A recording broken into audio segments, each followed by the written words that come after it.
Hey guys, thanks for tuning into the 9th episode of our tutorial series, Creating Your First Game. Let's jump in. So today we're going to talk about making a title room with some buttons. The buttons are going to be start and quit. And then we will probably put some sounds into those buttons. So the first thing we're going to do, we're going to make a new room. So right click your rooms, create, find the room, and we're going to call this room RM title, and we're going to drag that right underneath of room init on this side here. If you're sorting it the same way I am, I sort it in custom order so I can move them around just so it looks good to me. Go over to the bottom left here in room settings, just change the size to 1280 by 720, and that's going to be our title room. Now, if you feel like drawing a sprite and making an elaborate background for it, by all means, but I'm just going to make the background green, but not an aggressive green. Perfect. So now we've got our background, and what we're going to need to do is make a control object for this room. So the control object, let's go out of the room now, we don't need to be in there. Go to your objects, right click, create object. This object really is just going to control the title, putting in the name of the game in the game. So let's rename the object control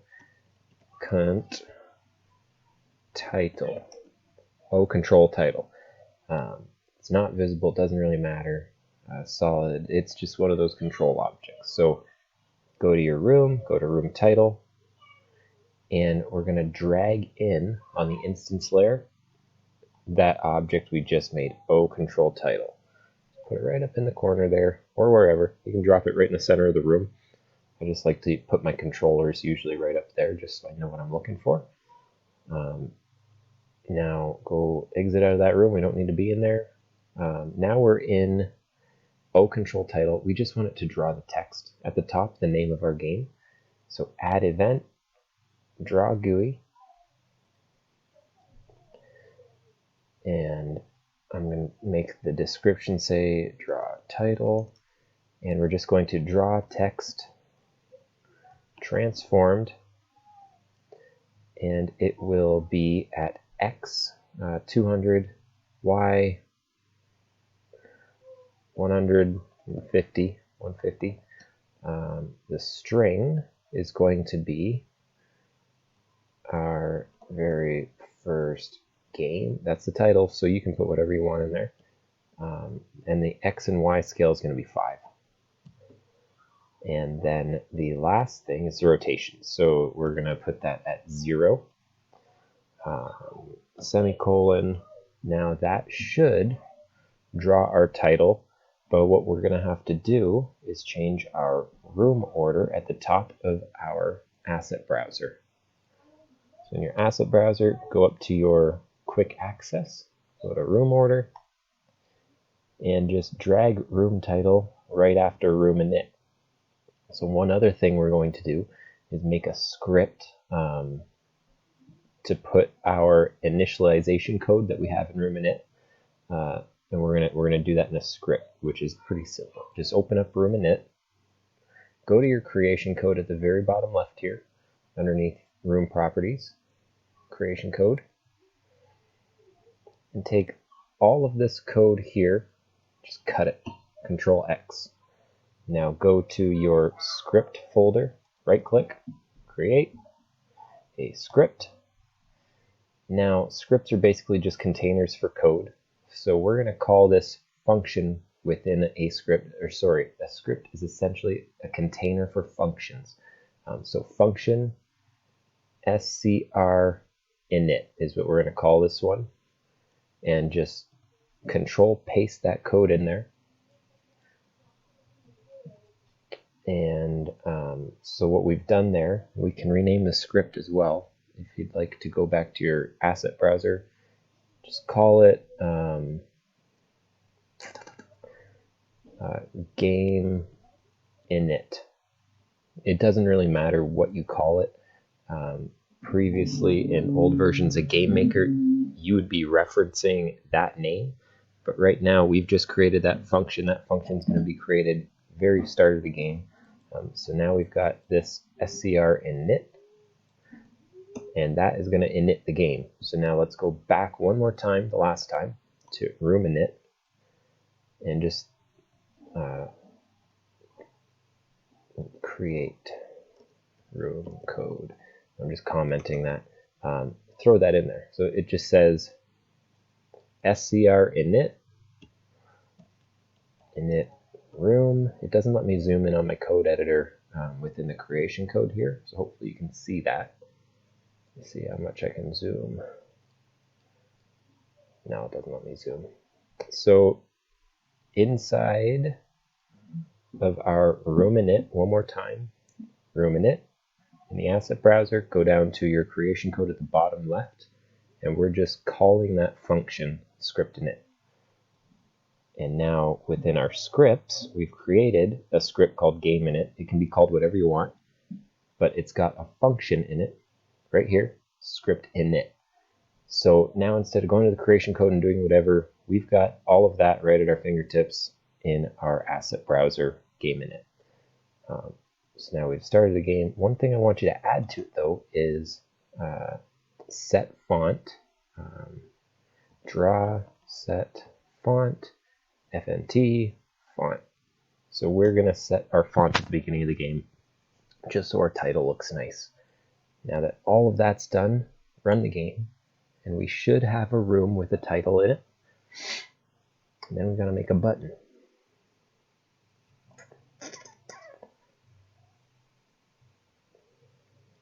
Ooh, that didn't work. Room init. So let's see where we went wrong. We went room init. Oh, that's why. Okay, so go back to your script in your asset browser. What we did, this script, it's going to run right off the creation code in the init room. So this is right when the game starts. It says global key equals 0, global coin equals 0, draw set font, set our font, room go to, room game. We're going to change this one. Room go to, we're going to just change it right to room go to next. So whatever that next room is in your room order over here in your asset browser, room init, next room is room title. So now that we got that, just run the game again. And you should see a nice title in our game, and then we'll make a button. There we go, our very first game, and it looks super choppy. We've kind of blown up a 10 pixel font to fit inside here, but you can play around with your font and make that look pretty if you want. Next thing we're going to do is make a button. So exit all the stuff around him, clear all this space, close all. Go to your sprites and right click, create a new sprite. This one we're just going to call s but underscore start. And we're going to change the size of it to width of 48. Sorry, that's scaling the image, that's stretching it. We're going to resize the canvas over here on the right side. Hope you can see that. So I've clicked the resize canvas button here. Width is going to be 48 and height is going to be 32. So edit your image. It's just going to be a button. You can make it look however you'd like, but I'm going to use my rectangle tool here. I'm going to find, let's get rid of this thing here, asset browser. So I'm going to go in 1 pixel, 2 pixel, 3 pixels, and I'm going to use my select tool, and then once I get to the bottom right corner, I'm going to go 1 pixel, 2 pixels up. So I've got now a border. I'm going to fill it in with white. That looks ugly, so what would look good with a green background? Blue? I don't know. Good enough. And I'm going to right click out there and fill it in with black. So it looks like it's got an outline. And then copy that frame at the top, paste it. And this one, I'm going to put a yellow background on, yellow background. And I'm going to grab that blue again, and I'm going to lighten it up a little bit. So when the button initially will look like this. The next frame will be when the mouse is over top of it, and it will look like that. Let's make it even lighter than that. There we go. Now you can put some text in there. And I'm going to add a layer to it, which will have the text on it. Down here at the bottom right under layers. So where it says layer 1, we're adding our text. So T, I'm just going to put P-L-A-Y, play. Up at the top, you can turn off anti-aliasing. And I want the font to be white. Then once you're done with that, you can click out of it, and there we go, it says play. So that there is good. I'm going to copy that, bring it over to the next frame, and paste it. So we've got two buttons that say play. And now we can go to our objects. We're going to create a parent for the button. Create. So on your asset browser in the objects, right click, create object. We're going to call this opar underscore butt. Opar butt. And I'm going to move my other control object up there. I'm going to move my parents. Excuse me. I'm going to move my parents to the top. Just to organize everything there. So now we've got opar butt, and within that we're going to do the bulk of our coding for the buttons. So add event. We're going to add a step event. And this will just say get click. We're going to change the description here. And within the step event, we're going to do most of the buttons heavy lifting. So go ahead and get into the code editor for your step event. And we're going to type in if position meeting. So position meeting is basically going to check if an X and Y coordinate is meeting an object. We want to check the mouse. So if mouse X and mouse Y are touching opar butt, that's all we need. So if mouse X and Y are over top of the button parent, and then do a bracket, so you can comment on that and just put if mouse over top of button, and then inside here, if mouse check pressed, mouse check button press, there we go. So if, try to zoom in so you can see it, if mouse check button pressed, so get mouse click, and we'll put some brackets around that. And this function here, mouse check button press, requires a button, so you can type in NB for mouse button left. So if the left mouse button is clicked, we are going to event user. And what this does is it performs a custom event for the object, which you add in here. It'll just run a line of code there. And we'll just type 0. I think 0. Add event, other, user event, 0. Okay, yeah, so mouse check button press, NB left, event user 0. So we can comment on top of that, run clicked button code. Now, that's all we really need for the parent button. What we're going to do next is add O button start. So go into your objects again, create another object. Call this one O but underscore start. And now over here, click your parent and we can drag over from our asset browser. OPAR-but is the parent. So now it's going to inherit the step event. So all of that code that we just did in the parent is now automatically given to the children. We can go back to our asset browser, grab our start button sprite and put it right here. And now we have a button. So let's go to our room title. Now I've got the object. We can drag it in. And that looks fantastic. We got one tiny little start button. It says play. You can double click it and you can change the scale of it though. So let's just scale it up by 5. See how that looks. That looks massive. Let's try 3. There we go. So that looks fair size. So we're going to put that right here. And you can put it wherever. Go back to your workspace. So now we're in but start. And we've got a parent that understands when it's getting clicked. Go to your events here. Right click. Add event. Go down to other. And then find user events. And we're going to choose user event 0. So now up in the parent, we had said if mouse button check pressed, MB left, and the position is meaning if the X and Y is on top of our button, so we're clicking it, then it's going to run that code.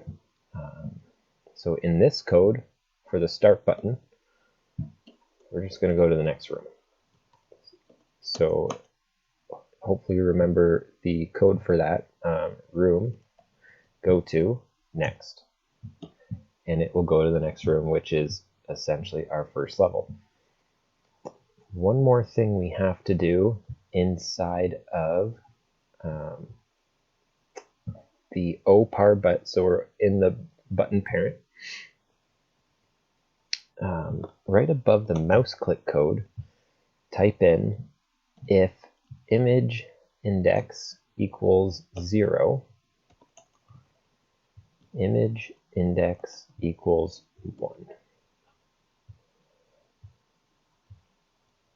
And what that is going to do is change it to the second frame of the image. So just put that mouse over button frame. So that's going to tell us that the mouse is over top and it's going to change the image index. And over here, we'd copy that image index equals 0. We've got if position meeting the button, so the mouse is over top, it's going to change the frame. So what we can do with this if, because if it's not meeting, we know that the mouse is off of it, go right at the end of that bracket. You can see I'm highlighting it here.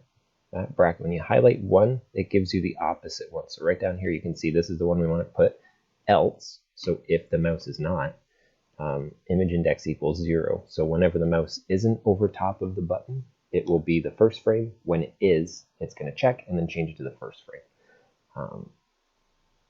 So now let's run the game and just see if that works. And it should, but I'm also a little rusty with the buttons.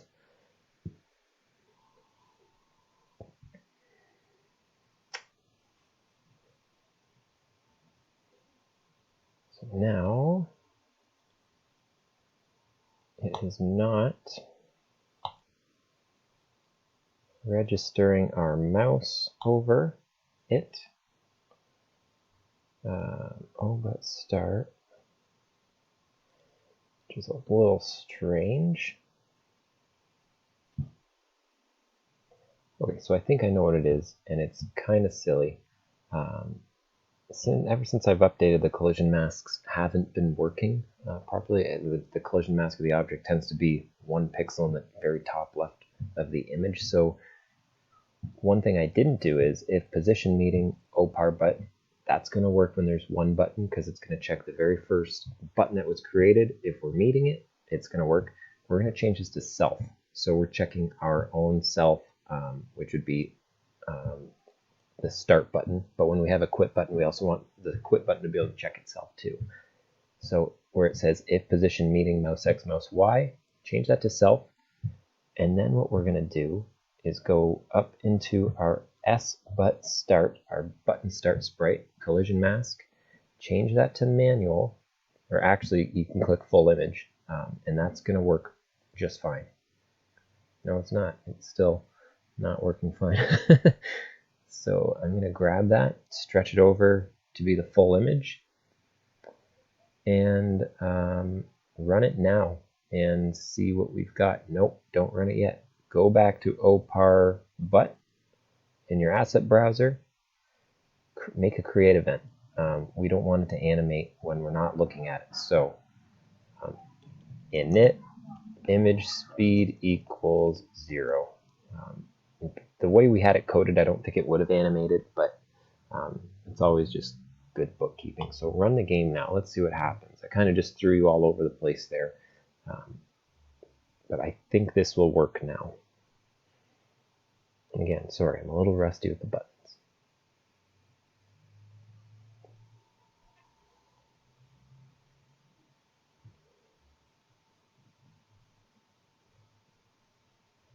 There we go. So we mouse over it and it works. Mouse over and it works. So that works perfect. Now I'm going to click it and it sends us to the next room. So that works perfect for now. So hopefully you kind of understood everything there. What we're doing is we've got the step event in opar but, that's the button parent. We've made a create event, image speed equals 0. We don't want it to animate. The step event, we are making sure that if the position of mouse X and mouse Y, if it meets us, which is the start button, if our image index is 0, if it's the first frame of the animation, I want it to be the second frame of the animation. Then we check if the mouse button is pressed, mouse check button pressed left, and if it is, we run our user event, which is contained in our button over here, because opar button doesn't really need a user event because it's just the parent. So our O button start object has that, and it's just going to the next room. So now that button works properly, what we can do is add a sound. So I'll show you the website I'm going to use for a simple sound effect. We're going to go to bfxr.net. So you've got a bunch of buttons on the left-hand side over here. I'll see if I can zoom it in a little bit. There we go. So you've got a bunch of buttons on the left-hand side, and I don't know if it's going to play the noises through the microphone. I haven't done that yet. It should, I think. So give this a listen. So that's picking up a coin. Let me just make sure I've got my audio input turned on. So I'm pretty sure you should be able to hear this. So pick up a coin. Getting hurt. And when you click it, it'll give you a randomized one.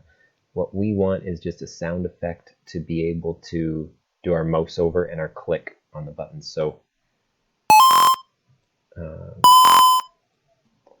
just pick one of these noises.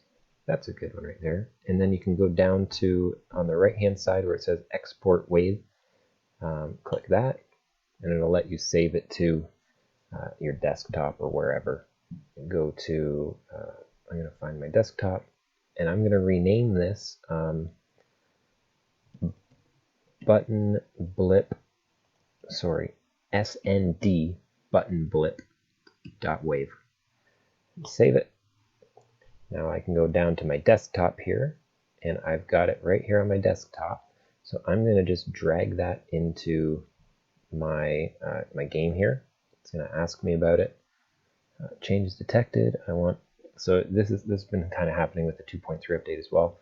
If it asks you this, just hit save if you've been doing some stuff, because it's going to save what you've been doing and include the thing you just put in. So now we've got sound button blip here. It plays a sound. Now when we go to our opar but, we can tell it to play a sound when it changes to the frame. So audio, play, sound. We want to play SND button blip. And then it's going to give us some parameters. Priority, just make that 10, and loops is 0. So it's going to play and it is not going to loop. Now when we go to our game, we should get a little blip when we mouse over our button.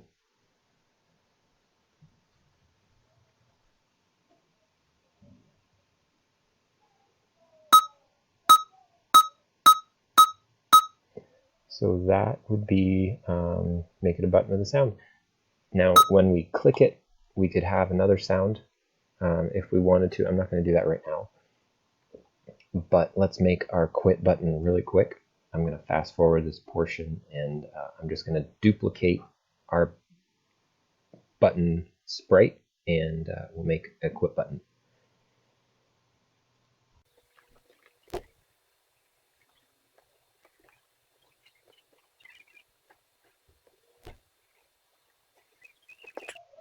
So now that we have our sprite, we can go to our obut start, right click, duplicate, and rename this to obut quit.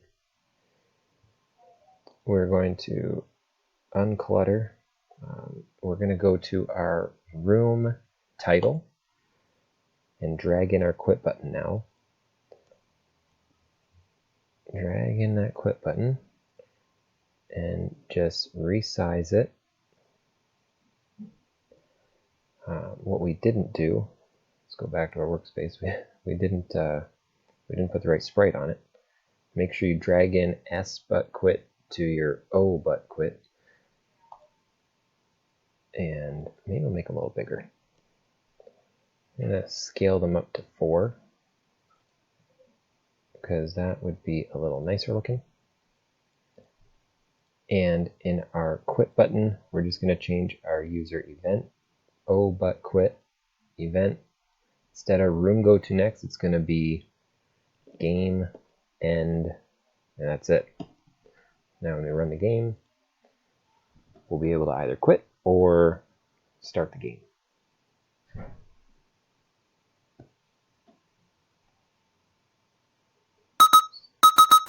It's got all the nice noises, and we can play, which we know works, and quit exits the game.